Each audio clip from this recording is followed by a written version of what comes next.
beaucoup de choses. Peuple élu de Dieu, oui, nous sommes en début d'année et nous allons entendre beaucoup de prophéties, même si les prophéties on les entend toute l'année durant, mais nous allons en entendre beaucoup. Alors, en cette... nous allons en entendre beaucoup en ce début d'année. Bien-aimés, parce que quand on entend les prophéties, on répond fortement Amen. Ça, c'est le propre de l'homme, surtout le propre du chrétien que tu es et que je suis. Lorsque nous entendons donc les prophéties qui nous sont adressées, nous répondons vite Amen. Pourquoi? Parce que nous voulons voir cela s'accomplir. Nous sommes contents de répondre Amen.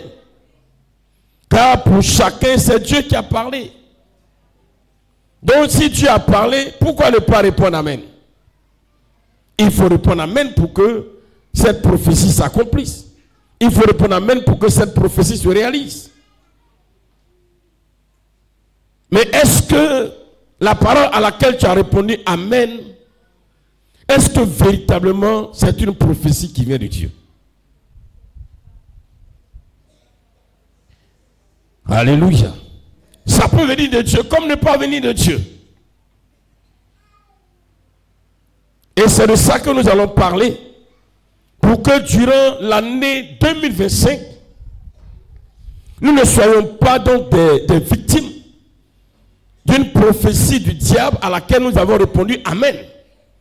Parce que quand tu réponds Amen, tu es en train de dire que ce que j'ai entendu se réalise. Parce que qu'il en soit ainsi, ce que j'ai entendu, que cela s'accomplit dans ma vie, que cela se réalise. C'est pourquoi Amen, on ne répond pas comme ça, dans le désordre.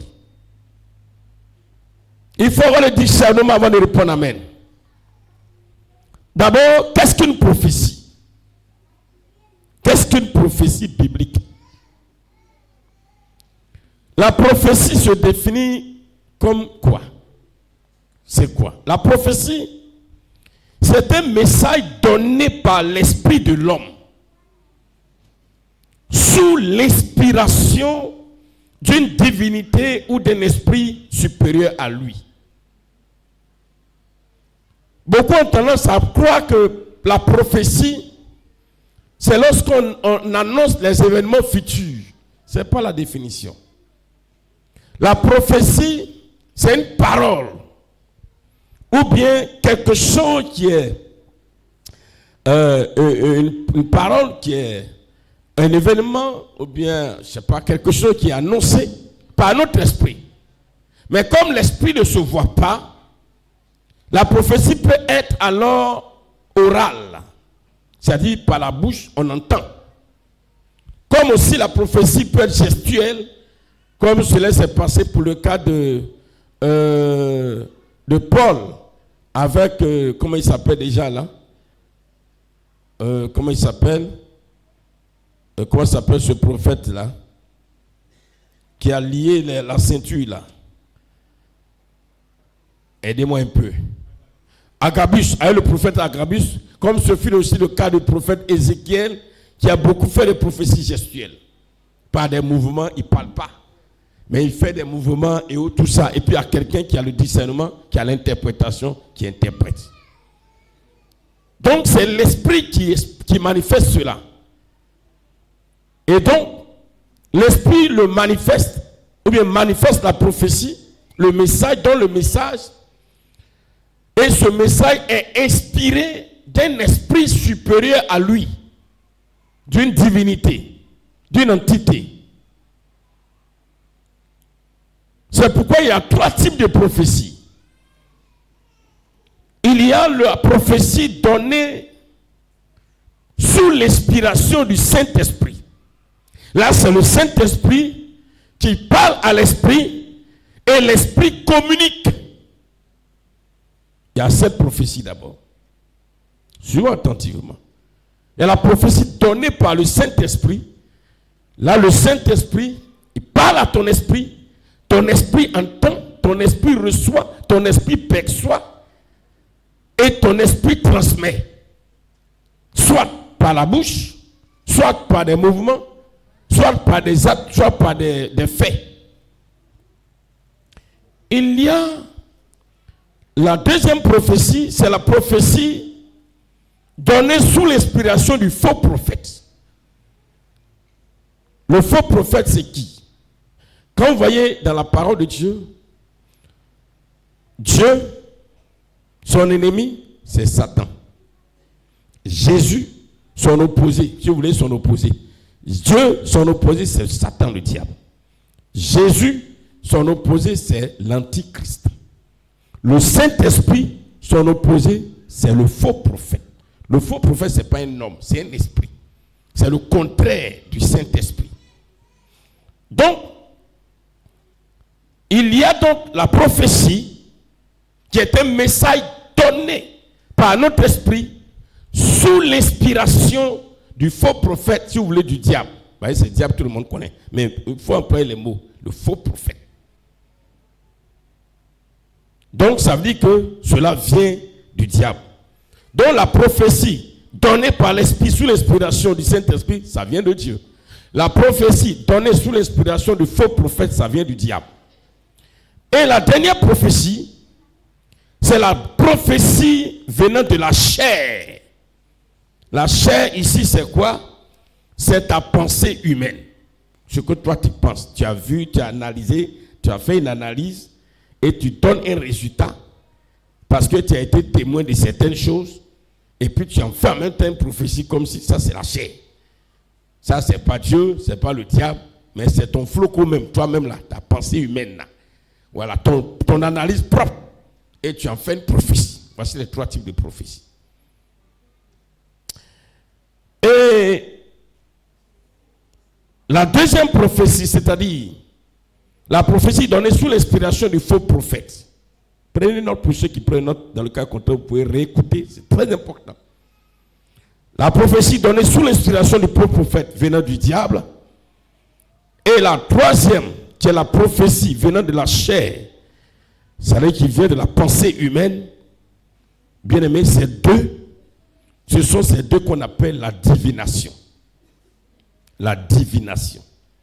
Les deux là, c'est ce qu'on appelle la divination. Quand vous voyez dans Actes chapitre 16, du verset 16 au verset 19, on parle d'une femme qui avait un esprit de python. Actes chapitre 16, verset 16 à 19, on parle d'une femme qui a un esprit de python, un esprit de divination. Et quand elle parlait, ce qu'elle disait, il y avait Paul et Silas qui venaient et elle a commencé à prophétiser. Voici les serviteurs du Dieu très haut, écoutez-les. Obéissez à leur voix, obéissez à leurs paroles. Ce qu'elle était en train de dire, ça paraît vérité. C'est vrai, d'abord c'est vrai. C'est vrai. C'est pas faux. Paul et Silas sont des serviteurs du Dieu très haut. Mais qui est derrière ce message? Est-ce Dieu? Non. C'était le faux prophète. C'était le diable. C'était le python, le serpent ancien. Or, ce qu'elle disait, c'était la vérité, c'était vrai. C'était réel. On savait que Paul et Silas étaient les serviteurs du Dieu très haut. Au départ, Paul même croyait que ça venait de Dieu. Paul croyait. Parce que c'est tellement clair. Mais à un moment, l'Esprit de Dieu va lui dire, non, ce n'est pas moi qui parle. C'est là, Paul va se retourner pour dire, il va menacer l'Esprit et la femme sera délivrée. Alléluia. Bien aimé, c'est fort de cela que le Seigneur déclare dans 1 Thessaloniciens au chapitre 5, du verset 20 au verset 21, et je lis, ne méprisez pas les prophéties. 1 Thessaloniciens 5, verset 20 à 21. Ne méprisez pas les prophéties, mais examinez toutes choses, retenez ce qui est bon. L'apôtre Paul déclare ici sous l'inspiration de Dieu, attention, les prophéties, comme il y a trois types de prophéties. Dans les 3, il y a 2 qui ne sont pas bien, mais il y a un qui est bon quand même. Donc, ce n'est pas parce qu'il y a faux dedans que tu vas tout rejeter. Quand une prophétie est donnée, il faut examiner. On va voir ça tout à l'heure. Et puis tu retiens ce qui est bon. Et puis ce qui est mauvais là, tu rejettes. Et il continue encore ici. Voilà. Et le verset 21. Mais examinez toutes choses. Retenez ce qui est bon. Retenez ce qui est bon. Et dans Matthieu chapitre 7, au verset 15, le Seigneur lui-même dit ceci.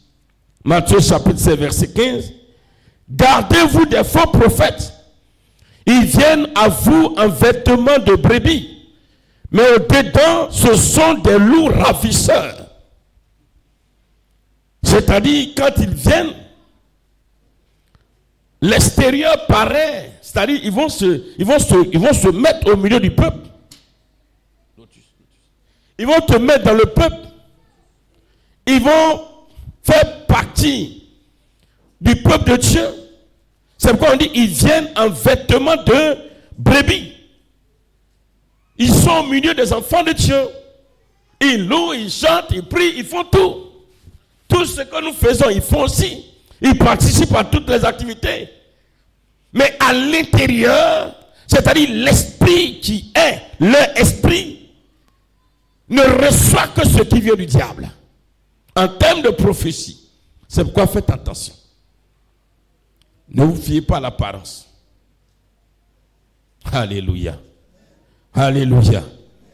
Donc, nouvelle année, attention aux fausses prophéties. En ce qui concerne les prophéties de Dieu, bien aimé, c'est un mystère. Ce qui vient de Dieu lui-même d'abord, c'est un mystère. Parce que la volonté de Dieu est que l'esprit de chacun de nous soit délivré. Et que l'esprit de chacun soit un avec le Saint-Esprit, comme on l'a vu durant tous les 21 jours d'enseignement. Afin que le Saint-Esprit seul puisse communiquer avec notre esprit. Ça, c'est la volonté de Dieu. La volonté de Dieu est qu'il veut que toi et moi, là, notre esprit, l'esprit, ce n'est pas une vapeur, hein, ce n'est pas un vent. L'esprit, ce n'est pas une vapeur ou bien un truc qui est quelque part logé quelque part. L'esprit est comme toi, mais il est invisible. Voilà. Dieu veut que toi et moi, chacun de nous, notre esprit soit libéré des ténèbres du dehors. Afin que l'esprit soit totalement un avec le Saint-Esprit. Et que le Saint-Esprit seul parle à notre esprit. Ça, c'est la volonté du Seigneur.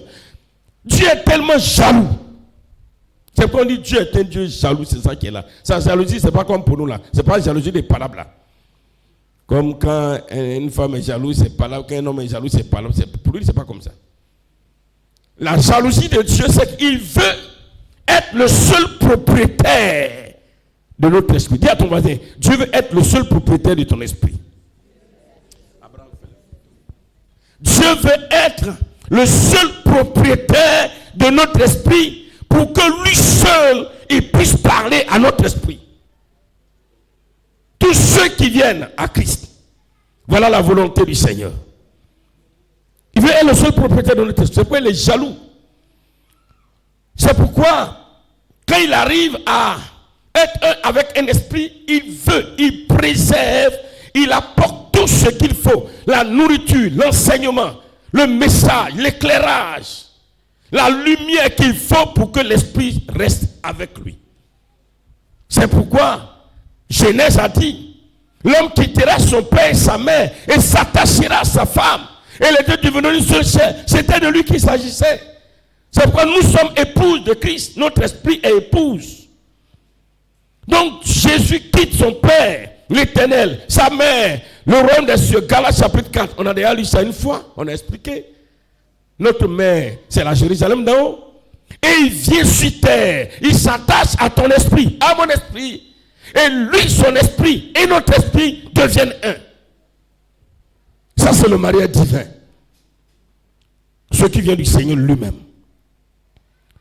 Pour que lui seul puisse parler à notre esprit. Ça, c'est la volonté de Dieu. Et pour cela, il faut que l'esprit soit délivré. Et quand l'esprit est délivré, l'esprit ne reçoit que les messages du Saint-Esprit. Et en ce moment, si c'est une question de, c'est la prophétie, ça devient ce qu'on appelle un don. Un don. Donc, quand un esprit libéré, délivré, reçoit des messages du Saint-Esprit constamment, ça devient un don qu'on appelle le don de prophétie.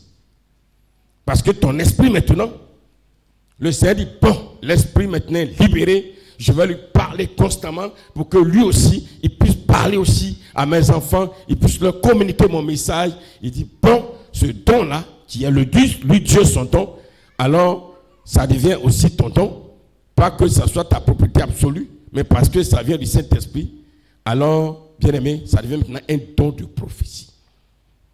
Ce qui veut dire quoi? Si ton esprit n'est pas libéré, mon frère, il ne faut pas venir dire qu'il y a un don de prophétie. Bah, tu vas nous mentir. Dis à ton voisin, pardon, il ne faut pas me mentir. Il ne faut plus mentir. Si ton esprit n'est pas libéré, il faut dire la vérité. Il faut dire. Voilà. Il faut lui dire, si ton esprit n'est pas libéré, il ne faut pas me mentir. Pardon. Parce que ton esprit n'est pas libéré. Donc, si ton esprit n'est pas libéré, c'est deux personnes qui vont te parler. De temps en temps, le Saint-Esprit te parle. De temps en temps, et le faux prophète, le diable aussi te parle. Donc, c'est les deux qui viennent nous donner. Et puis, on est assis là, on prend les deux, on s'en va. Et puis, tu vas nous jeter dans la mer, boutoum, dans le feu. Et puis, voilà, on est là, on ne sait pas où on va. Et donc, un esprit qui est libéré, selon 1 Corinthiens chapitre 12, verset 10, parce que l'Esprit de Dieu va parler à ton esprit pour que tu puisses alors communiquer le message que tu reçois à une personne, à un groupe de personnes, à une église. Ça devient un don de prophétie. 1 Corinthiens chapitre 12, verset 10. Mais comme je l'ai dit, quand l'esprit n'est pas délivré, quand l'esprit n'est pas libéré, on ne parle pas du don. C'est pourquoi j'insiste. Toi qui es là ce matin, toi qui es là, et toi qui nous suis, si ta conscience te dit que ton esprit n'est pas totalement délivré, bien-aimé, il ne faut pas proclamer que tu as un don de prophétie. De temps en temps, par Dieu, il est comme ça. De temps en temps, par Dieu ne laisse pas. Même le païen, là, Dieu lui parle.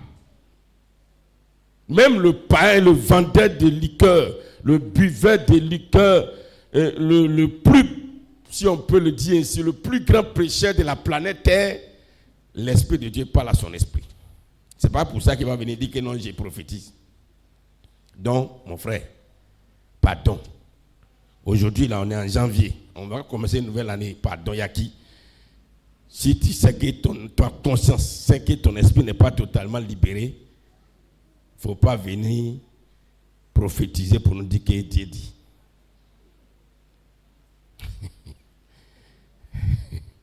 Amen, amen. Est-ce qu'on se suit bien?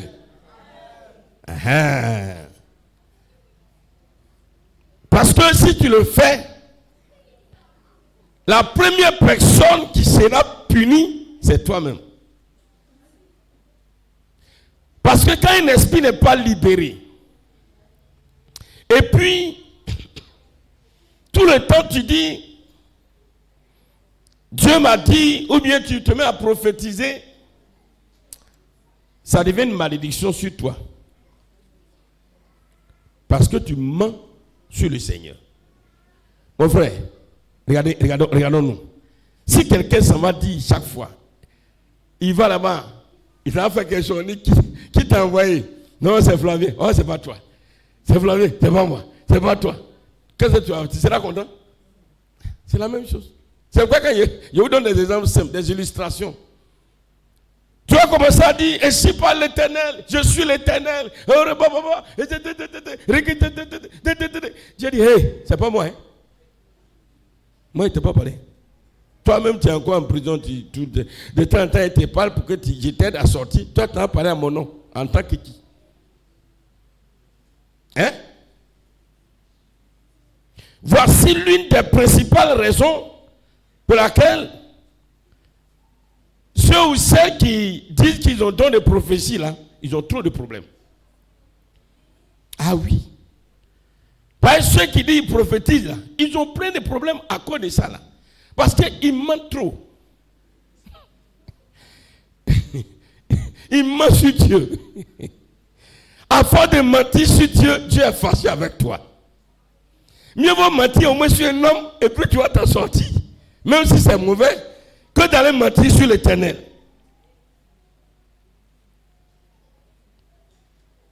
Gloire à Jésus. Ce sont ces personnes que Dieu dit que sont les blasphémateurs. Un blasphémateur, c'est-à-dire, tu t'as dit ce que je n'ai pas dit, tu blasphèmes.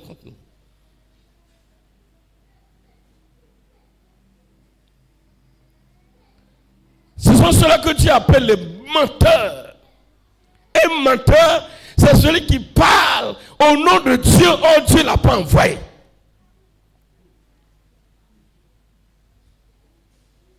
Ça, c'est la première définition du menteur dans la Bible, selon Dieu. La première définition, c'est pas quand tu t'as menti. Ça y est dedans. Mais pour le moment, on parle de prophétie là. Mais la première définition, c'est pourquoi le diable est un menteur. Le diable parle comme s'il est Dieu. Il ment. Alléluia. Satan ne va jamais venir dire je suis le diable. Jamais. Il va dire Dieu. Oh, c'est pas Dieu, c'est lui-même, menteur. C'est comme ça qu'il a réussi à embobiner le tiers des anges. Il n'est pas venu dire non, non, venez m'adorer en tant que Dieu. Il a monté de ces coups-là. Et les autres l'ont suivi, croyant que c'est Dieu qui les a envoyés. Et c'est là ils sont tombés dans son coup. Voilà l'histoire. C'est pourquoi Dieu dit tu es un menteur. Alléluia. Alléluia. Bien-aimé mon frère, ma soeur, je parle d'abord celui qui prophétise à ceux qui... Que tu sois ici, que tu nous suives, que tu as su la vidéo, mon frère, pardon, afin de prophétie là. Fais attention. Sinon tu vas t'attirer tellement de malédictions. Problème de foyer, problème de mariage, problème d'enfantement, problème par-ci, problème par-là. Tu mens tous les jours sur Dieu. Dieu m'a dit, Dieu m'a dit. Toi-même tu es prisonnier, Dieu va t'envoyer comment?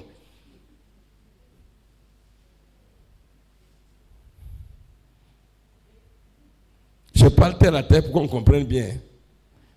Pareil, c'est une nouvelle année. C'est une nouvelle année, il y a trop de prophéties. Hier, j'étais là, je suivais un peu les réseaux sociaux. J'ai rigolé jusqu'à fatiguer. Peuple de Dieu. D'abord, le Seigneur nous interpelle. C'est pour nous tous. C'est pourquoi ta conscience, bien aimé, quand quelqu'un n'est pas encore délivré 100%, toi-même tu connais. Il n'y a pas quelqu'un qui a dit non, il ne sait pas où. Il ne sait pas si je suis totalement délivré. Mon ami, pardon. Quand tu as un pied dedans, un pied dehors, tu connais. Tu sais que quand ça ne va pas là, il y a deux personnes qui savent. Dieu lui-même et puis ta conscience. On va parler, mais toi-même tu es là, tu sais qu'il y a quelque chose qui ne va pas. Tu vas tourner en rond, mais quand on te laisse sur là, toi-même tu sais que quelque chose ne va pas. C'est vrai, je l'ai dit, Dieu n'attend pas qu'on soit délivré à 100% pour qu'il nous parle. Non. Que tu ne sois pas délivré, je l'ai dit, il a dit que tu sois païen ou que tu sois quoi, ou que tu sois, il va te parler. Ça seulement, il te parlera. Mais en matière de prophétie, de don de prophétie, c'est de ça que je parle pour le moment. Il ne faut pas t'amuser à rentrer dedans si tu sais toi-même, à ton âme et conscience, et que tu n'es pas délivré à 100%, pardon, quitte tes temps. Ne joue pas, tu vas avoir des problèmes. Tu parles au nom de qui? Dieu, tu t'as menti sur Dieu. Et puis les enfants de Dieu croient. Vous savez combien Jésus a souffert pour payer, pour sauver les hommes? Et puis toi, tu viens être agent de Satan. Et puis tu as envoyé le peuple de Dieu comme ça, et sorti dans le décor. L'Éternel dit, je suis l'Éternel, je suis l'Esprit de Dieu. Nous on te sur. J'ai dit, mais il va tuer mes brebis. Il envoie mes brebis à l'abattoir. Mon ami, tu t'as acheté tes moutons, c'est des moutons, des béliers, cher. Et puis tu viens, et puis quelqu'un sort, il vient, il ouvre la porte de ton enclos, et puis il prend les moutons, il dit, il les envoie quelque part. Et puis là où il s'envoie là-bas là, il y a une panthère là-bas.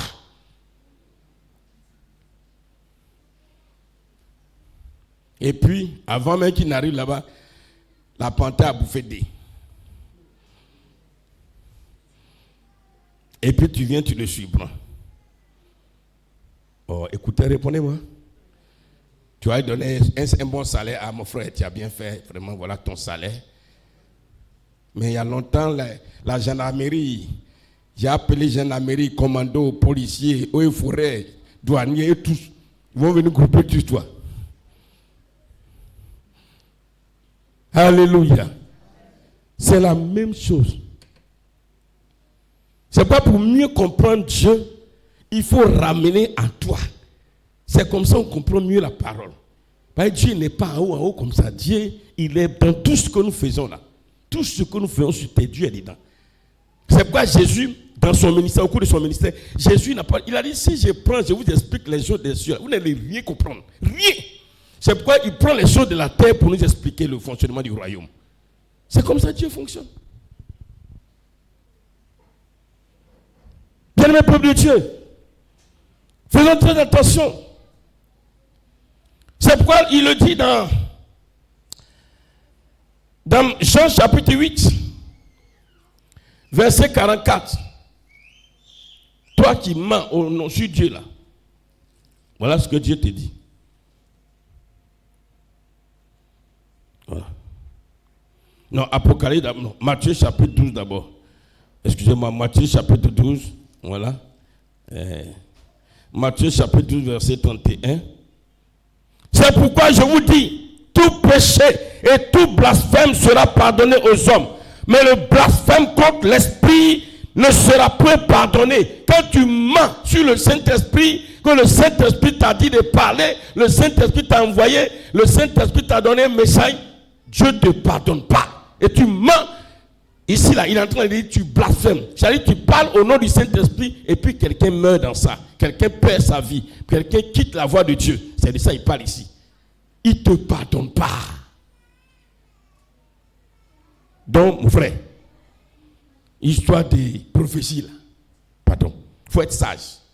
Dis à ton mari, il faut être sage. Pardon, il faut être sage. Comment être sage dans l'histoire des prophéties? Bien aimé, Dieu nous parle. Comme affaire là.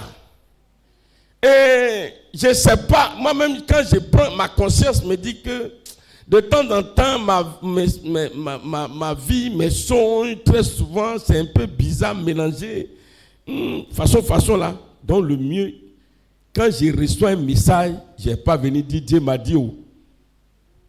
Il dit, je viens vers l'homme de Dieu, ou bien, voilà ce que j'ai entendu. Maintenant, c'est lui maintenant qui va examiner. Si lui, ça a dit là-bas, c'est lui maintenant. Est-ce que vous comprenez? Au lieu de venir t'arrêter. C'est toi, hein? Mieux vaut mettre sur quelqu'un. Je vais voir, hey, pasteur Jean-Baptiste, voilà ce que j'ai entendu. Même si c'est en plein culte. Vous qui nous suivez, c'est la même chose, hein? Même si tu veux une sœur, ma sœur, bon, vraiment, voilà ce que j'ai entendu. Vraiment, maman, voilà ce que j'ai entendu. Voilà, si on peut dire, je ne sais pas si c'est Dieu ou c'est pas Dieu. Tu n'as pas péché, tu t'es sauvé toi-même. Ça là, Dieu ne va pas dire tu es incrédule. Tu dis je suis prudent. Ah oui, Dieu dit d'être prudent. Être prudent, Dieu a dit je suis prudent, là, Dieu va te tuer pour ça. Non, je suis prudent. Maintenant, c'est à lui. Il va dire non, c'est trop fort, je ne pouvais pas tenir. Tu peux tenir. Comment tu ne peux pas tenir? Si couramment te secoue, on peut tenir. C'est pas ça.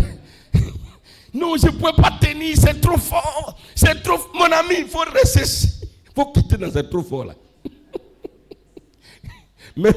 Même les génies vont te laisser. On attend ça. Non, je ne pouvais pas tenir, c'était trop fort, c'est pourquoi j'ai parlé. Mon ami, il faut laisser. Satan n'a pas attrapé ta bouche. Si tu te tais là, Dieu a établi des gens. Quand vous voyez qu'on appelle ça, les 9 dons de l'esprit, il y a le don de discernement des esprits. Il y a des gens qui ont le discernement.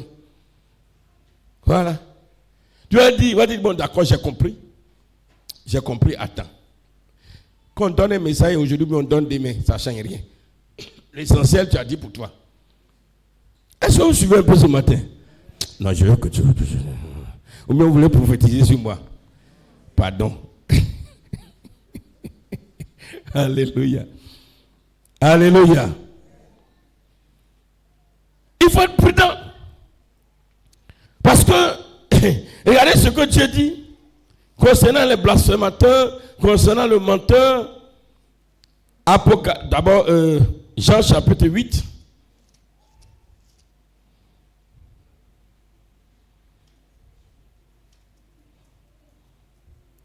Verset 44.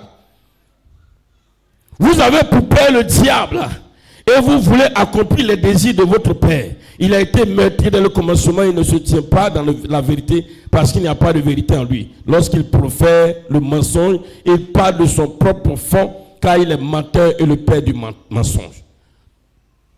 Celui qui dit qu'il ne peut pas se retenir là, Dieu te met dans ce lot là. C'est-à-dire, tu es tellement sûr. Il n'y a pas à faire de sûr, il faut être prudent. Il faut être prudent, il faut être très prudent en matière. Parce que c'est le don du Saint-Esprit. Il faut être très prudent. Et dans Apocalypse 21, verset 8, on va dire, c'est qu'on ne va plus prophétiser. On va prophétiser. Il faut dire, on va prophétiser. Apocalypse 21, verset 8 dit, mais pour les lâches, les incrédules, les abominables, les meurtriers, les impudiques, les enchanteurs, les idolâtres et tous les menteurs, leur part sera dans l'étang ardent de feu et de soufre, ce qui est la seconde mort, ce qu'on a vu, les ténèbres du dehors. C'est-à-dire, quand tu mens, ta part, c'est-à-dire Dieu te met, ta part veut dire quoi? Dieu va te jeter dans les ténèbres du dehors, il va t'enlever du royaume des cieux, comme il a dit, du royaume de Dieu, il t'enlève de là-bas, tu t'es débrouillé, tu as commencé à demander pardon pour ta vie, tu t'es sanctifié, tu t'es repenti, tu as demandé pardon, prié, Dieu a eu compassion de toi, il t'a pris pour venir te mettre dans son royaume. Il sait que tu es dans son royaume, mais tu n'es pas encore. Par exemple, tous ceux qui sont dans le royaume, ce n'est pas parce qu'on est parfait. Non, c'est pas ça. Dieu n'attend pas qu'on soit parfait pour être dans son royaume. Si c'est ça, il ne va pas avoir quelqu'un. Si c'est ça, il n'y aura personne dans son royaume. Jamais. Donc, il t'a pris, il t'a envoyé dans son royaume. Et toi maintenant, au lieu de rester tranquille, c'est comme quelqu'un qui vient. Il vient à Zougoussou, il dit, je suis un émissaire du président de la République. Le président de ma République m'a envoyé vers vous. Il va ici, il va à Bozi, le président de la République m'a envoyé vers vous. Il parle au nom du président de la République, partout. Alors que le président ne l'a pas envoyé. Quand on va l'attraper là, prison Troy. Tu as fait au moins 10 ans, on ne te juge pas. Parce que si on t'a jugé là, c'est là on va te donner d'abord. On te laisse d'abord souffrir un peu là-bas avant de te juger. Quand on veut te punir, c'est comme ça ils font. Ils te jettent en prison, puis on ne te juge pas. Hein. Tu es là-bas, personne ne te juge. Il n'y a pas un juge qui va venir te dire, faites sortir de là, je vais le juger. Parce que ton dossier n'est même pas la justice. Donc, qui va te juger. C'est quand ton dossier arrive là-bas, que la justice maintenant, alors étudie ton dossier. Mais ceux qui t'ont envoyé là-bas, ils n'envoient pas ton dossier à la justice. Seulement, le geôlier de la prison sait que le gouvernement, l'État a envoyé quelqu'un ici. Donc, si on sait que l'État a envoyé quelqu'un ici, lui, il ne peut pas te libérer. Tu es là-bas. Tu es là-bas. Bien-aimé, qu'il n'en soit pas ainsi pour nous. Parce que cette année, on va beaucoup parler des dons du Saint-Esprit. Dans le mois de janvier, on va beaucoup parler du Saint-Esprit. Janvier, février, on va beaucoup parler du Saint-Esprit. C'est pourquoi d'abord, on parle de ça. Mais aussi, comme je l'ai dit à l'introduction, nous sommes dans la nouvelle année. Et donc, ne te laisse pas emballer pour pouvoir entrer dans cette histoire de prophétie, venir chercher à apparaître. Non, il faut éviter. Il faut éviter ça. Voilà, il faut éviter. Bien-aimé, le menteur, celui qui blasphème contre le Saint-Esprit à travers la prophétie, qu'est-ce qui le caractérise? Qu'est-ce qui caractérise celui qui n'a pas le don de prophétie, mais qui veut forcément prophétiser? Une telle personne, peuple de Dieu, veut toujours prouver que Dieu parle avec lui. Que Dieu parle à un mot. Que Dieu ne parle pas un mot. Je suis citoyen du royaume, ça me suffit. Tu as quoi à prouver que Dieu parle avec toi? Il veut prouver, la personne veut toujours prouver pour qu'on voit que lui aussi, Dieu lui parle, Dieu l'utilise. Mon frère, c'est pas ça. C'est pas dans ça qu'on a la récompense de Dieu. Si Dieu ne parle pas avec toi, la faute te tait. Ça ne veut pas dire que tu n'es pas enfant de Dieu. Ça ne veut pas dire que Dieu ne va rien te donner. Non. Ça ne veut pas dire que tu n'auras pas la bénédiction de Dieu. Non, frère. Ça ne veut pas dire que la promesse de Dieu, tu ne vas pas l'avoir. Non. Pourquoi forcément? Tu veux prouver que Dieu te parle. Toi qui nous suis aussi, toi qui vas suivre ce message, s'il te plaît, le Seigneur te parle ce matin. Ne cherche pas à prouver que Dieu te parle ou Dieu parle au travers de toi. Parce que le menteur, le blasphémateur, il cherche à attirer les regards sur lui ou sur elle. Pour oui ou pour non, Dieu m'a dit, Dieu m'a dit. Dieu m'a dit, matin où Dieu m'a dit, il tourne ainsi, Dieu m'a dit, ainsi par l'Éternel. On va à gauche, Dieu m'a dit, on va derrière, Dieu m'a dit, on va derrière, Dieu m'a dit, Dieu m'a dit, Dieu m'a dit, on se lève, Dieu m'a dit, on se couche, Dieu m'a dit, on pose le pied gauche, Dieu m'a dit. Tu veux boire un peu d'eau, Dieu m'a dit, l'eau là c'est pas bon. Hey. Tu as faim, Dieu m'a dit ton aloco, Dieu dit qu'on ne m'aime pas aloco à telle heure. Hey. Tu ne sais même plus à quel moment tu vas manger. Tu ne sais plus ce que tu vas faire. Ta vie même, tu tournes en rond même, tu ne sais plus ce que tu deviens. Parce que quelqu'un t'a dit, Dieu m'a dit. Comme avant-hier, je ne vais pas dire le nom, il y a un homme de Dieu qui m'a appelé. Et puis il parlait de quelque chose. Et puis quand il a fini, il dit, pasteur, bon, votre histoire là, Dieu m'a dit là. Comme c'est Dieu qui vous a dit là, c'est pourquoi. Sinon moi là, si Dieu ne m'a pas dit où, mais ce que tu me dis là, voilà moi mon point de vue. Pour vous, Dieu vous a dit, je ne peux pas rejeter. Mais pour moi, Dieu ne m'a pas dit, voilà mon point de vue. Pasteur, on a compris? Ok. 20 minutes après, il me rappelle. Prophète, vraiment, Dieu t'a parlé vraiment. Il dit, il y a quoi? C'est ce que tu as dit qui est la vérité. Il dit, Dieu ne m'a pas parlé. Moi, c'est moi qui ai dit pour moi. Hein. Il dit, Dieu ne m'a rien dit. Moi-même. Parce que ce que tu as dit là, quand j'ai analysé, mon intelligence me dit que ça là, c'est pas faisable. Ça, c'est mon intelligence. Je n'attends pas Dieu. Voilà une voiture qui passe. Les voitures, voilà ici là, les voitures passent. Fiou, fiou, fiou, fiou. Et non, Dieu a dit que quand une voiture passe, il ne faut pas traverser. Mon ami, on n'a pas bien dit, Dieu m'a dit, quand je vois la route, la voiture va me tuer. Et c'est ça que j'ai dit, Dieu m'a dit. Il faut être intelligent. Oh, Dieu nous a créé à son image. Non, il n'y a pas.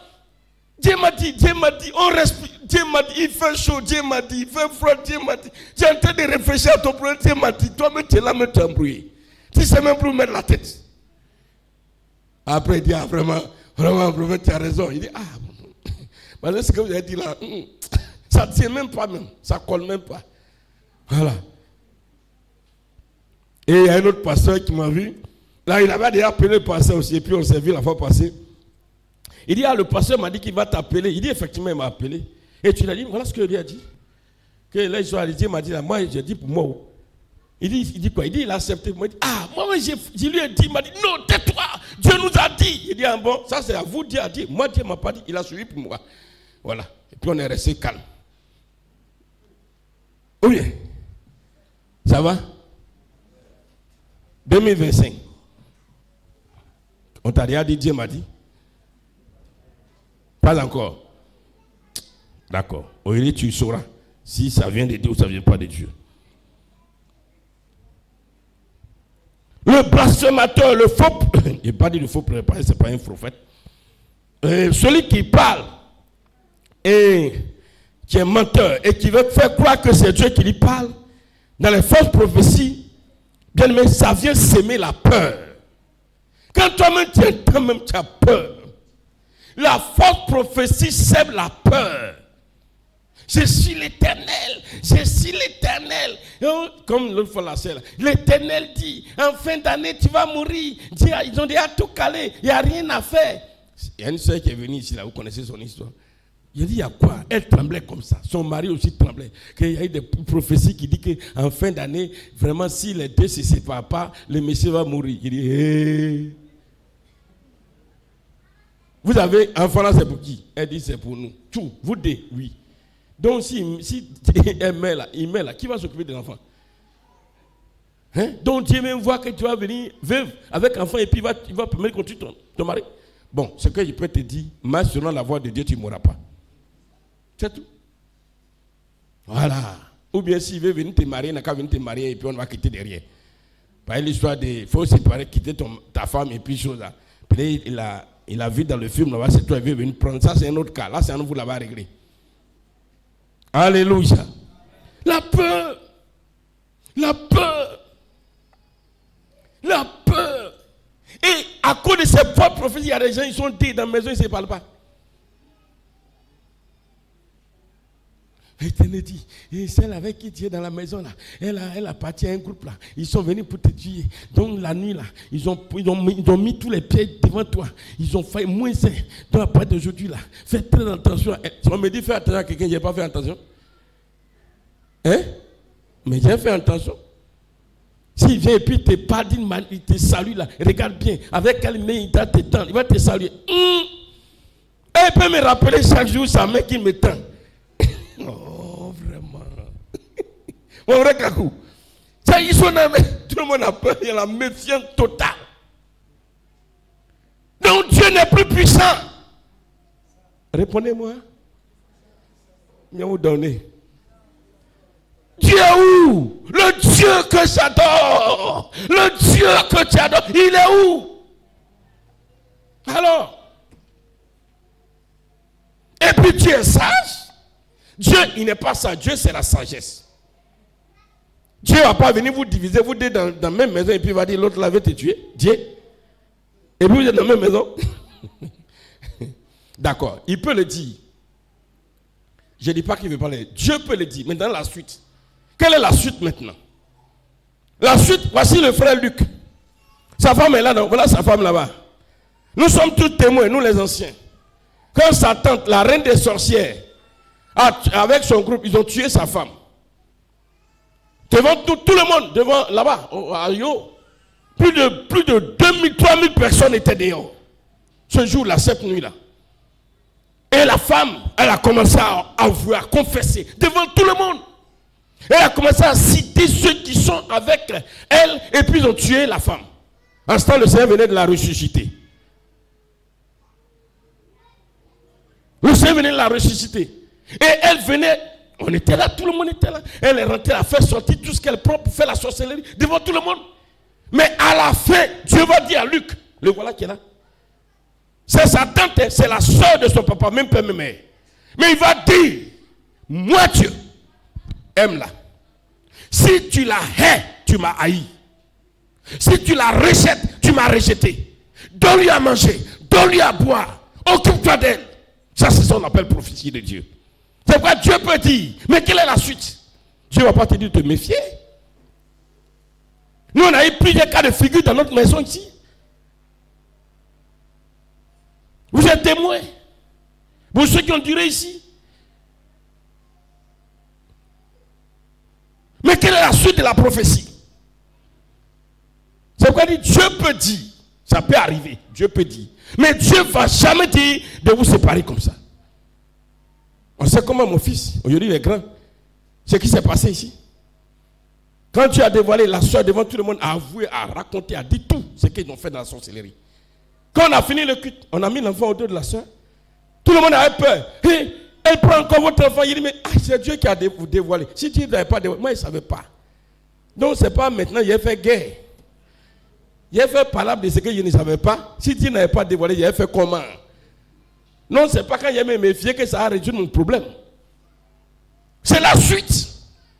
Mais vos prophéties bidons de séparation, ta maman est une sorcière, il ne faut plus lui donner à manger. Toi là, tu seras maudit. Non, je préfère te dire la vérité. Hein. Tu oublies que c'est elle qui t'a porté dans le sein dans ton ventre, dans son ventre. Dieu sait qu'elle est sorcière, mais Dieu a permis qu'elle t'accouche. Peut-être qu'elle a voulu te bouffer plusieurs fois, mais Dieu a empêché cela. Alors,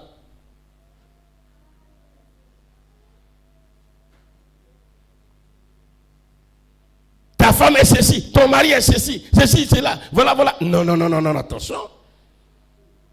Faites attention.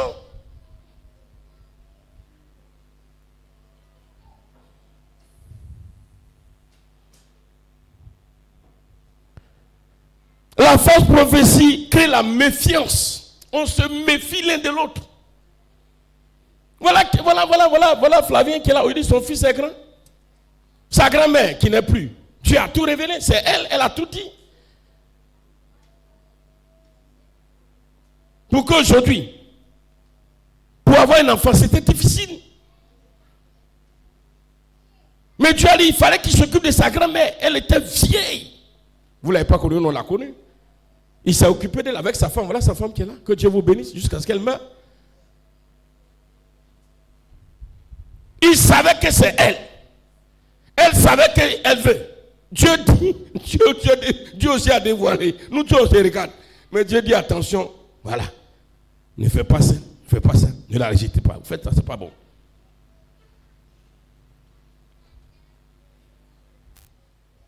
Alléluia. Parce que la fausse prophétie, il a dit, crée la méfiance vis-à-vis de son prochain. Oh Dieu, tu aimeras ton prochain comme toi-même. En même temps, une prophétie dit non, il faut rejeter ton prochain. Ah, mon ami, si tu ne connais pas la parole de Dieu, mais au moins, Dieu dit, aime ton prochain comme toi-même. Tu vas suivre Dieu ou mieux. Dieu n'a pas deux paroles, hein. Dieu n'a jamais deux paroles. Dieu a une seule parole.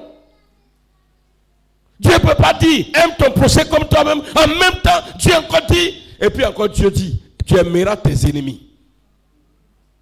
Tu les béniras.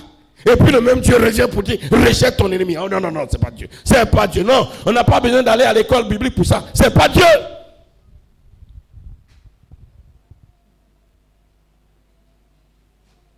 C'est pas Dieu qui parle. C'est pourquoi les gens qui aiment la prophétie n'aiment pas la Bible. Ils lisent la Bible à la surface. Ce qui les arrange. Ils prennent ce qui les arrange.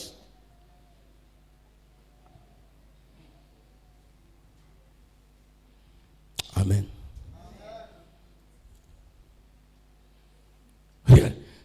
Regardez quand les prophéties de mensonges. Non, dans le marché, tout ce qui est dans le marché, ça vient de la sorcellerie. Non, tu connais ça. Si tu vas au marché, il ne faut pas payer ta nourriture. Il ne faut pas manger ceci. Il ne faut pas manger cela. Il ne faut pas payer tomate. Il faut payer piment seulement. Il faut payer oignon. Il ne faut pas payer oignon rouge. Il faut payer oignon vert. Il faut payer oignon blanc. Il ne faut pas payer aubergine rouge. Il faut payer aubergine blanc. C'est quoi ça? 1 Corinthiens chapitre 10, verset 25. Si vous n'avez pas, maintenant, on va les attacher maintenant, ils vont répéter, on va leur donner à chacun un chapitre à répéter chaque jour. Si tu n'as pas fini, tu ne vas pas à la maison. 1 Corinthiens chapitre 10, ils ne lisent pas la Bible et puis ils viennent prophétiser, Dieu m'a dit. Et puis finalement, ils croient aux prophéties même plus qu'à la Bible. C'est ça le problème. 1 Corinthiens chapitre 10, vous allez répéter avec moi, du verset 25 au verset 26. Mangez. Je ne t'entends pas bien. Mangez de tout ce qui se vend au marché sans vous enquérir de rien par motif de conscience. Piment vert, piment rouge, au droit, aubergine violet, c'est au marché. Tu t'as payé, tu viens, tu pries, tu prépares, tu manges, il n'y a rien. Dieu a dit dans sa parole. Oh! Poisson là, les poissons au marché, et puis la tête est longue, il ne faut pas payer. Parce que ça vient de la mer. Et la mer là-bas, il y a la sirène des eaux là-bas. Tu as vu où sirène des eaux? Sirène des eaux, elle est comment? Elle est quelle couleur? Elle a quelle couleur? Tu as vu sirène des eaux qui est pêcheur? Même si les pêcheurs, ils fabriquent poisson. Et c'est pas fini. C'est pas fini. Lisez la suite. On va lire la suite. Verset 26. Car. Oh, je ne t'entends pas bien. Car la terre est au Seigneur. Et tout ce qu'elle renferme. Si tu ne comprends pas le français, on va interpréter. Viens parler à Nani.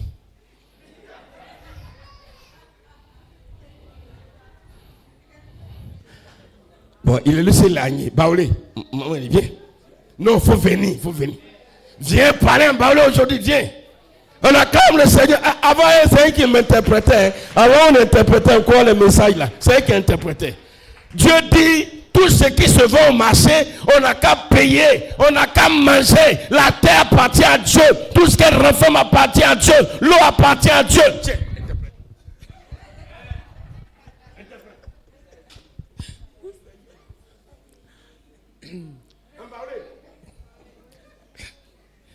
Nyamyenwa asie oti ilie yali ke kwakwa nga mo asie nsu oti bo nyamyen ilie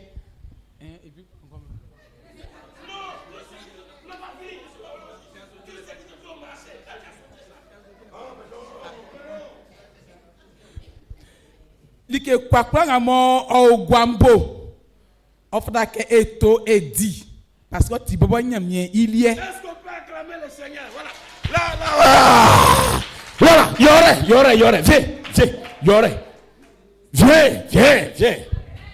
On a quand il y aurait des Bokassou. Viens parler, il y aurait ici.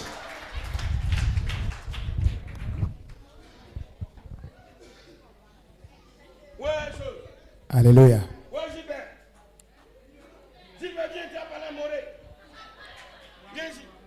Baliena ewo très bra.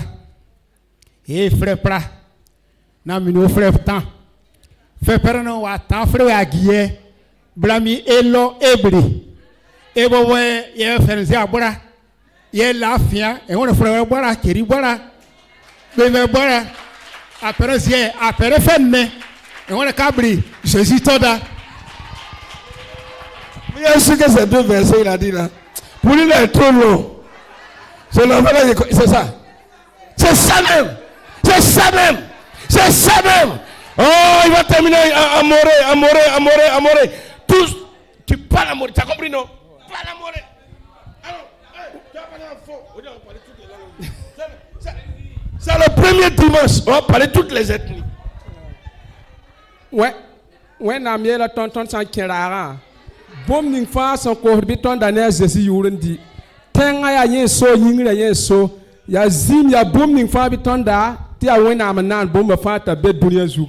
Bom le ka yiri wena sanani. Hallelujah. Barka. Oh, Mathieu, viens ici au Bossa. Viens parler en fond, viens ici. Oh, dépêche-toi, s'il te plaît. S'il te plaît. Viens, on acclame le Seigneur, va parler en fond. Il va parler en fond. Voilà. Et les gourous vont achever.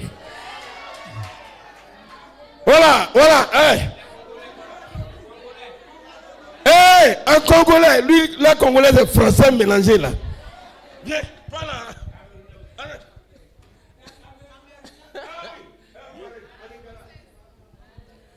Ok.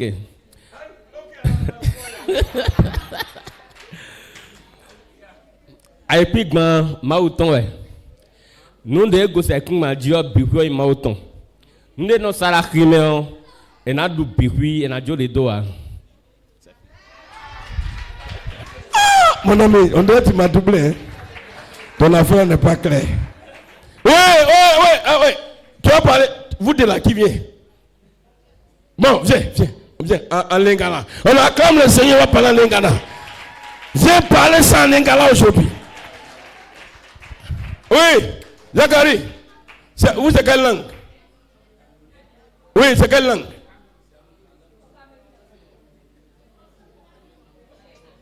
Oui, tu as parlé ta langue. Voilà. Oui.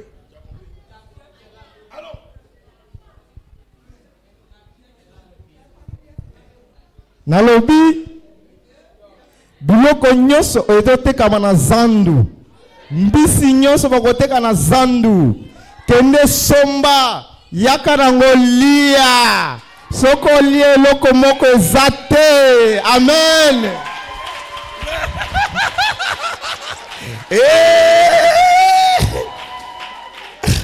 Hey, oh Pierre.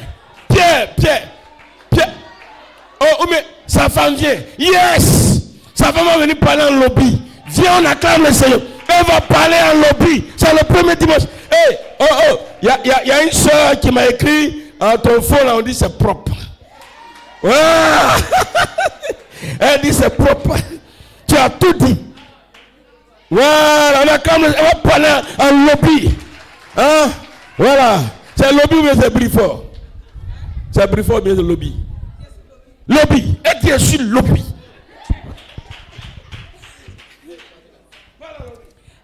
Tangma timiso tien ke hani ya fo goyogiyo dairagiyo tindo kaundo ni ya dipune fo tip upune kogi tiena ale di sansa krisi irera.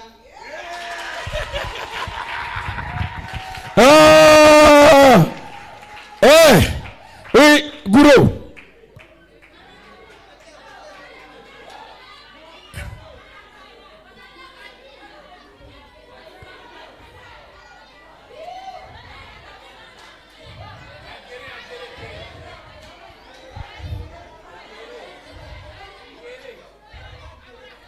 Ouais, mais tu peux parler, non? Viens, on acclame Guéré, elle va parler en Guéré. Oh, il y a une soeur qui dit elle veut parler en créole. Oh là là, en créole, mais on ne sait pas comment on va connecter, elle va parler en créole là. Ouais, Gela Gluna. Deo de na dablo anokpe. Enya edodi. Enya abogbe. De ne gbagelaze. Mais fa wanu aode. Aye de wedi de Jésus on enyimo. Amen. Ça c'est intérêt. Intérêt, on acclame le Seigneur. Oh, les gourous vont terminer. À genoux.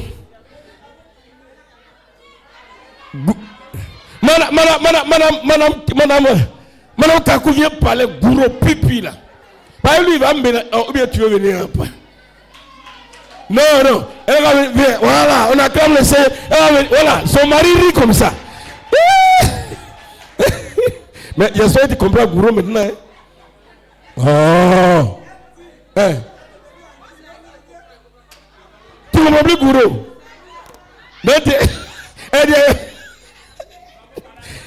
Bon, d'accord, il faut parler ton ancienne langue. Non, en gourou là, en ancien là. Bon, d'accord, bon, Flavien, viens capter un gourou. Yes.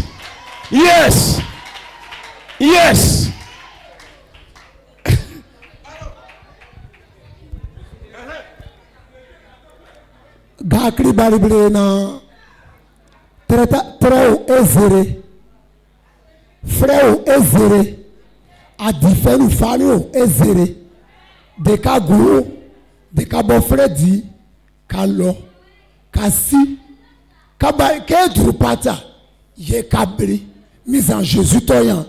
Amen. C'est bien dit, elle est où? Mélissa, il a bien dit. Super. Ça, c'est le dictionnaire gourou qui est là-bas. Voilà, quand le dictionnaire a validé, les académiciens en gourou ont validé, c'est fini. Est-ce que. Hein? Mais il a disparu.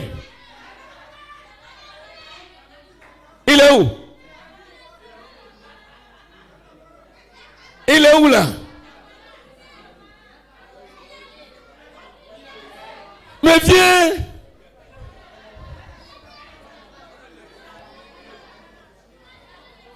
On peut acclamer le Seigneur pour lui. Ouais, pour l'homme de Dieu Zacharie qui a parlé de talent au Cameroun. C'est quelle langue au Cameroun? Hein? Alléluia. Zambi vi, nye zambi singeria. Sambi sabo dioksi, makisi, via na yedi, na pima dinaye. Amen.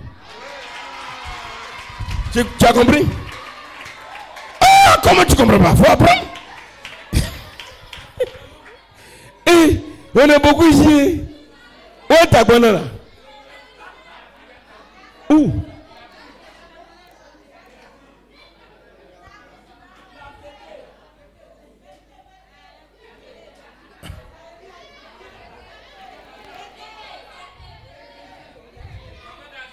Ah, viens.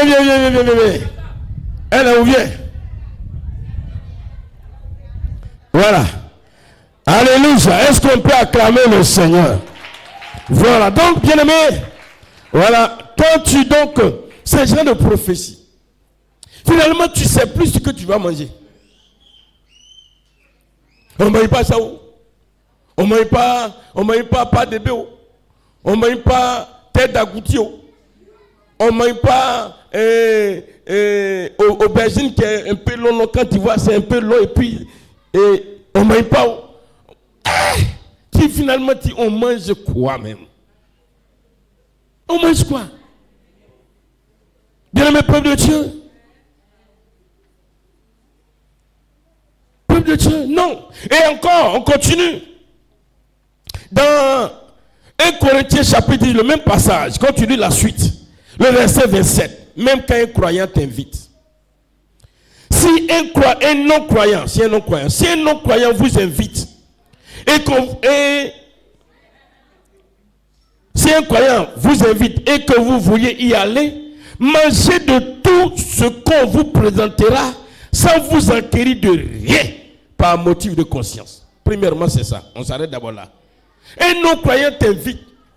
Il dit, viens, on va manger. Je t'invite à manger. Si ce qu'il te présente, ce n'est pas soit l'alcool que nous on connaît, mais si de la nourriture, tu vas, Dieu dit, tu pries et tu manges. Qui a dit? Qui a dit? Voilà, quelqu'un, il a faim comme ça. Et puis, il a un ami musulman qui est venu dire, ah mon frère, viens aller manger. Il dit, non, lui là, il ne va pas dans la même église avec moi, donc il ne mange pas. Mon ami, tu vas mourir. Hein? Tu vas du tabac même, tu tapes bien, tu chicotes, tu bois l'eau même dessus, paf, et puis tu dis, Seigneur, merci. Mais oui, Dieu a dit aux enfants d'Israël, ils ne doivent pas manger le corbeau. Ils ne doivent rien toucher de ce que le corbeau a touché, parce que le corbeau est un animal impur. Mais le même Dieu qui a parlé, Élie, il envoie Élie quelque part, et puis c'est le corbeau qui prend pain pour aller donner à Élie. Mais Élie a la révélation. Élie n'a pas dit, corbeau, je ne veux pas ton pain, il attrape, il mange tous les jours. Ou bien Dieu n'est pas avec toi. Le Saint-Esprit n'est pas en toi. C'est manger, tu vas manger là, tu vas te tuer. Or, le même Dieu dit, vous allez boire des breuvages mortels. Ça ne va rien vous faire. Mais pourquoi? Maintenant, la suite maintenant de ce même passage. Il dit maintenant que mais si quelqu'un vous dit, ceci a été offert en sacrifice, ne mangez pas à cause de celui qui a donné l'avertissement et à cause de la conscience. Il est en train de dire qu'à la vérité, un animal même qui a offert un sacrifice, tu peux manger. C'est ce qu'il est en train de dire. Mais, pardon. Il y a vu quelqu'un qui a fait quoi? Ah, je suis sauvé. Non. Mais il a terminé sa phrase. Dieu ne s'est pas arrêté là. Pas la façon dont tu as fait. C'est que là, j'ai fait tabasquer avec tout le monde. Oh, j'ai fait Ramadan. C'est moi-même qui ai attrapé le mouton et égorgé. Oh, je suis sauvé. Non, c'est pas ça. Maintenant, il te dit, si quelqu'un te voit pour dire, ah, cet animal a été offert en sacrifice, c'est pas à cause de toi, mais à cause de lui, il faut ne mange pas. Sinon, toi, même si tu manges, il n'y a rien. Mais à cause de lui, il ne faut pas manger. Alléluia. Mais mon ami, prophétie, attention. Il faut examiner la lumière. On examine la prophétie à travers la parole de Dieu. À travers la parole de Dieu. Alléluia. Et je suis avec une personne. Et je vois la personne. Alors, même miroir, il ne regarde pas dans le miroir. Mais si tu regardes dans le miroir, comment tu vas voir ton visage? S'il y a date dans ton visage, tu vas voir comment? S'il y a des choses dans ton visage, c'est quelqu'un qui va dire, regarde dans mon visage, ce que tu vois, il faut me dire. Donc quand tu t'habilles, la façon dont tu arranges ton visage, c'est quelqu'un qui va te dire, regarde mon visage.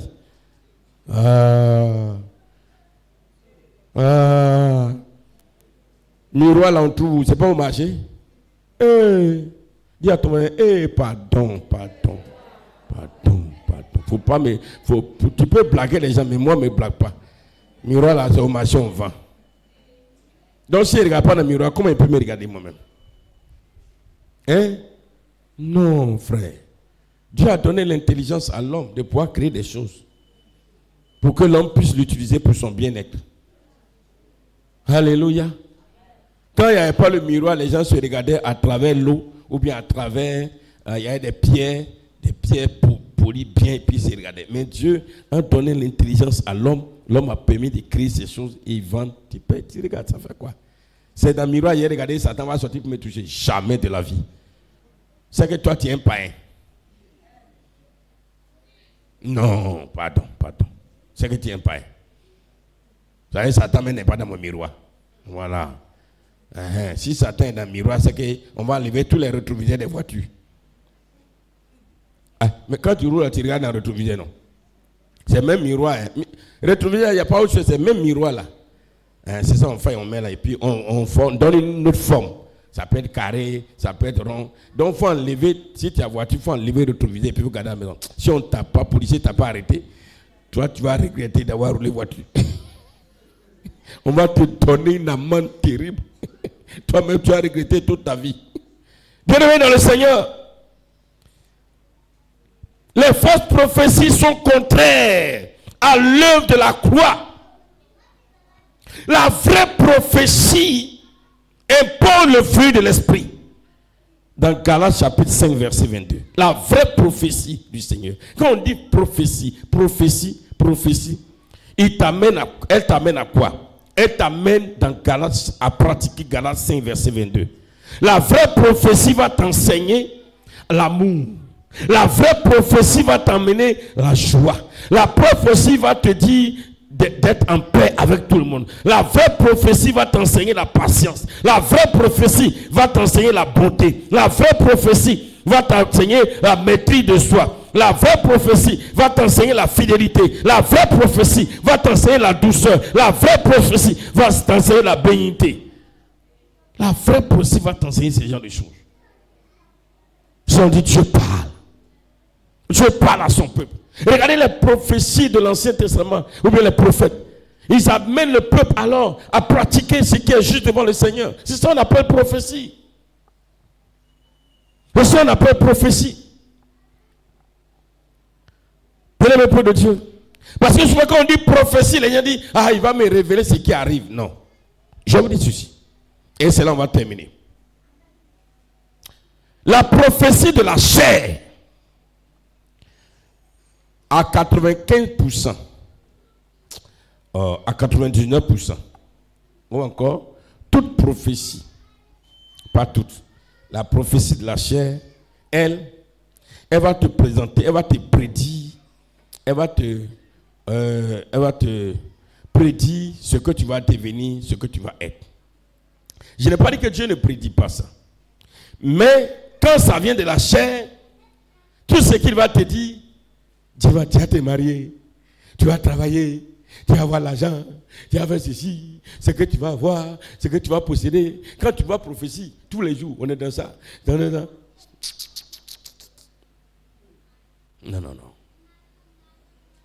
C'est pourquoi vous avez fait des consultations prophétiques. Consultations prophétiques, là, ça m'énerve.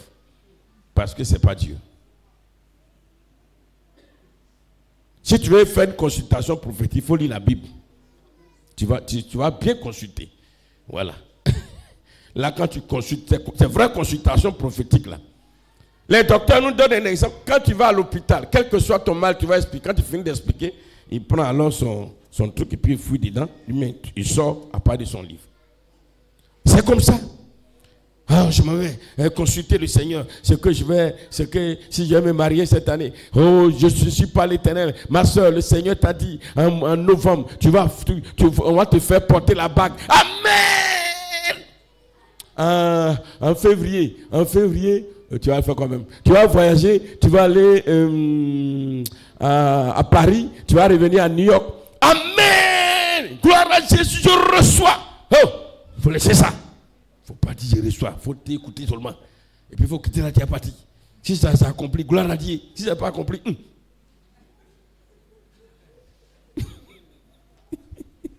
vous travaillez, amen, arrêtez ça. Je reçois. Et tu fais une offrande pour ça. Je reçois, je sème dans cette prophétie. Mon ami, vous oubliez quelque chose. Hein? Dieu a dit ceci, Jésus, dans Matthieu chapitre 6, verset 31, verset 32. Matthieu chapitre 6, verset 31, verset 32. Il a dit ceci. Ne vous inquiétez donc point et ne dites pas que mangerons-nous, que boirons-nous, de quoi serons-nous vêtus. Car toutes ces choses, ce sont les païens qui les recherchent. Votre Père Céleste sait que vous en avez besoin. Il est en train de dire, on n'a pas besoin de prophétiser pour ton mariage, prophétiser parce que tu vas aller à l'école, parce que tu vas manger ceci. Non. Moi, je sais. Je vais poser une question. Quel est le père, lorsqu'il a son enfant, chaque fois qu'il parle avec son enfant, il lui fait les promesses de ce qu'il va faire pour lui? Quel est ce père ou cette mère? Mon enfant vient à causer. Bon, demain, je vais payer un vélo pour toi. Bon, après demain, tu veux quoi? Tu veux chemise? Je vais payer. Tous les jours, quand il parle là, c'est ce qu'il va faire pour lui. Il va faire, il dit, tous les jours. C'est un père, ça? C'est un menteur. Un vrai père, une vraie mère, quand il appelle son enfant, c'est de lui donner des conseils. Ah, mon fils, ne fais pas ça. Il faut faire ceci, il faut faire cela, il faut faire ceci. C'est de temps en temps. C'est de temps en temps. Une fois de passage, il dit, mon fils, vraiment, bon, j'ai envie de te faire une petite surprise. Tu veux quelque chose? Oui, je vais t'offrir ça. Mais pendant tout le mois, toute l'année, tu es en train de promettre à ton enfant, il va te faire ça où? Il va te faire ça où? Il va te faire ça où? Et c'est ça les chrétiens aiment. Je vais là-bas, on dit, je vais marier tous les jours, dès que vous croisez, dès qu'on commence loin, prophétie. Donc, quand vous enseignez, prophétie. Quand il voit ton visage, prophétie. Quand il te voit net, prophétie. Dès qu'il sent ton odeur, il commence à prophétiser sur toi. Tu vas faire ceci, tu vas faire cela. Quand il commence à dire, tu donnes une offrande. Ah là, c'est plus de prophétie maintenant. Là, ça coule maintenant. Là, il va prophétiser sur ton petit-fils, ton arrière-petit-fils, ton arrière-petit-fils, sur des 10 générations. Il va donner prophétie. Il dit non, le Seigneur m'a parlé. Ça ne se réalisera pas. Tu vas tourner en rond. Bien-aimé dans le Seigneur. Dieu, oui, il fait des promesses. Mais il ne passe pas son temps à faire des promesses. Hein. Dieu parle et puis il ne parle plus. Il parle une fois, le reste là, il attend maintenant comment tu vas marcher selon sa parole. Dieu ne passe pas son temps à promettre, Dieu n'a pas ce temps-là, il n'a pas ce temps. C'est pas comme ça, il est Dieu. Dieu ne fonctionne pas de cette manière. Dieu ne fonctionne pas de cette manière. Tous les jours, culte, prophétie. Prophétie lundi, prophétie mardi, prophétie mercredi, prophétie jeudi. 21 fois prophétie. 40 jours de zèle, 40 jours prophétie. Mon frère Flavien. Mon frère, moi c'est pardonné. Dieu là, même marabout mais est fatigué de temps en temps. C'est pas Dieu même qui va passer. Alléluia. Ça va? Ça va? Tu vas attendre la prophétie de l'année 2025? Si tu veux y aller prophétiser sur toi tout de suite. Non, je n'ai pas besoin d'attendre Saint-Esprit, je prophétise par la chair. Quand il te regarde ton visage comme ça, là. secret Yehudi là, c'est vrai. Avant-hier, là, j'ai fait un songe. Et dans le songe, là, c'est vrai.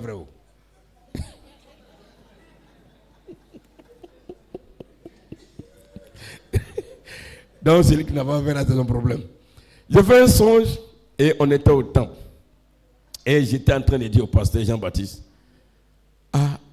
je viens de faire un songe que Dieu dit que chaque chrétien ou chaque famille n'a qu'à acheter une bouteille d'huile. Donc, d'huile. Et que tu sois ici, ou même ceux qui vous suivent, chacun n'a qu'à acheter une bouteille d'huile, soit pour lui ou bien pour sa famille. Et puis quand vous allez venir, tu vas prier pour consacrer. Et puis, je vais te dire ce que chacun doit faire à la maison. Mais je vous dis, ils ne vont pas une eau. Moi, je n'ai pas. Moi, mais j'allais payer pour moi. Et puis, pour ma femme, on allait payer pour nous au supermarché. Donc, je ne suis pas vendeur d'huile. Voilà. Par exemple, nos prophètes, ils vendent l'huile. Moi, ils ne vendent pas l'huile. Je ne sais pas combien ça coûte même. Voilà. Donc, bien aimé, je voulais donner ça avant-hier, mais je me suis rendu compte que, comme il n'y avait pas culte, c'était dans la nuit de. C'était quelle nuit même? Hein? Avant-hier. Je me suis réveillé et dit ça moi-même. Avant-hier. Donc, j'ai dit, bon, je vais dire ça au culte aujourd'hui en même temps. Donc, cette semaine, tu as 7 semaines pour acheter ça. Et je crois que c'est 1000 et quelques. 1300. Voilà, je ne t'ai pas dit d'aller payer ce qui fait 5000 ou bien 10 000. Ou bien, il ne faut pas m'envoyer l'argent pour aller payer. Moi, voilà. Si tu vois un frère qui s'en va, tu peux l'envoyer. Mais au moins, si toi, tu ne vas pas là, pardon, il faut mettre au moins 200 dessus, il va prendre taxi. Voilà, il va payer. Il y a des gens qui sont spécialement te donner 1000 francs et puis il va mettre jeton à côté pour mettre dessus. Comment tu vas faire pour aller te débrouiller? On ne fait pas comme ça. Donc, vous payez vos bouteilles d'huile. Vous achetez. Vous achetez le dimanche, quand on sera au culte. Selon que Dieu m'a dit, je vais vraiment consacrer ça, prier. Et je ne sais pas pourquoi il a dit qu'il veut, mais il va me donner encore d'autres détails. Pour que vraiment, il va me dire ce que chacun va faire de ça à la maison. Voilà, et puis, là, c'est pas faux, hein, c'est vrai. Dis à ton voisin, ça c'est vrai. Ah bon, là, si tu n'as pas fait aussi, c'est ton problème. Vous qui nous suivez, c'est pareil aussi. Alléluia. Alléluia. Et donc, on termine pour dire quoi? Bien aimé, vous savez, dans l'histoire des prophéties, j'ai dit c'est un mystère. Quand vous lisez dans la parole de Dieu, il y a eu un homme qui s'appelle Saül, le roi Saül. Saül, qui était un homme, à un moment il était bon, mais à un moment il était devenu mauvais. C'est au moment où il était devenu mauvais là, qu'un jour il va prophétiser. Là, quand il était devenu mauvais, où son cœur était mauvais, où Saül voulait tuer David, c'est là Saül va prophétiser. Aïe. Est-ce que ça veut dire que Saül a un don de prophétie si c'était à notre époque? Non. Dieu, je l'ai dit, peut passer par quelqu'un, donner un message, un jour de passage. Toi aussi, si Dieu t'a donné un jour un message et puis ça s'est accompli là, il ne faut pas venir dire que tu as prophétie, donne des prophéties.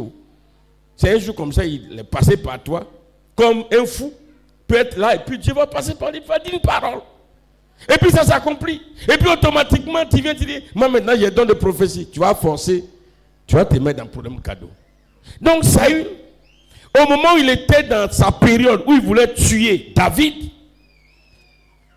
lui et ces gens qui voulaient tuer David, l'Esprit de Dieu va descendre sur eux, ils vont commencer à prophétiser. Vous pouvez lire dans 1 Samuel chapitre 19, verset 18 au verset 24.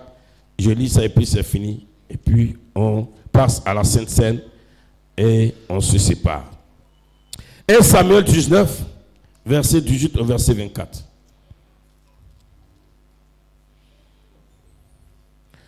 C'est ainsi que David prit la fuite et qu'il échappa. Il se rendit auprès de Samuel à Rama et lui raconta tout ce que Saül lui avait dit. Puis il alla avec Samuel demeurer à Najoth. On le rapporta à Saül en disant, voici David est à Najoth, près de Rama. Saül envoya des gens pour prendre David. Il vit une assemblée de prophètes qui prophétisaient. Ayant Samuel à leur tête, l'Esprit de Dieu saisit les envoyés de Saül. Ils se mirent aussi à prophétiser eux-mêmes. Voilà des gens qui veulent aller tuer David. L'Esprit de Dieu tombe sur eux, ils sont en train de prophétiser. Tu peux être un menteur, un voleur, impudique, adultère. Un jour, Dieu va passer par toi, donner une prophétie. Et puis demain matin, quand tu viens, je prophétise encore. Mon ami, malédiction là, toi, tu risques de souffrir. Hein? On continue, c'est pas fini. Et ils vont commencer à prophétiser aussi. Et verset 22. Alors Saül lui-même alla à Rama. Arrivé à la grande citerne qui est à Sékou, il demanda, où sont Samuel et David? On lui répondit, ils sont à Najoth, près de Rama. Quelqu'un qui cherche à tuer David. Hein? Il se dirigea vers Najoth, près de Rama. L'Esprit de Dieu fut aussi sur lui. Et Saül continua son chemin en prophétisant jusqu'à son arrivée à Najoth, près de Rama. Il ôta ses vêtements et il prophétisa aussi devant Samuel. Il se jeta nu par terre tout ce jour-là et toute la nuit. C'est pourquoi l'on dit, Saül est-il aussi parmi les prophètes? Ça, c'est une prophétie circonstancielle. Pour une circonstance précise, Dieu va prophétiser. Et puis, un jour, Dieu va te dire, bon, dis à la soeur là, voilà, ou bien on vient à l'église, Dieu nous regarde, nous tous, il n'y a pas un qui est bon dedans. De la tête jusqu'en bas là-bas, nous tous, le caractère là n'est pas bon. Mais Dieu dit, bon, j'allais parler quand même. Et puis, toi qui es là-bas, il te prend. Et puis, ces jours-là, tu viens au milieu de nous, quand tu parles, et puis ce que tu dis, ça s'est accompli. Tu dis, vraiment, pardon, Seigneur. Demain encore, tu viens encore, tu viens nous parler encore. Après, demain, tu viens nous parler. Il faut arrêter pour toi. Dis à ton mari, il faut arrêter pour toi là. Voilà, on a fini.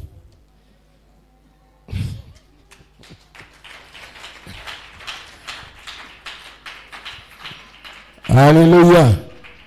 Alléluia. Que Dieu nous bénisse. Arrête, évite de prendre des malédictions, et évite aussi de nous donner problème.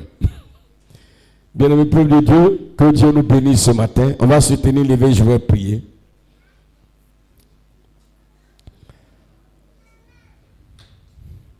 Seigneur notre Dieu et notre Père, nous te bénissons ce matin, en ce premier dimanche de l'année.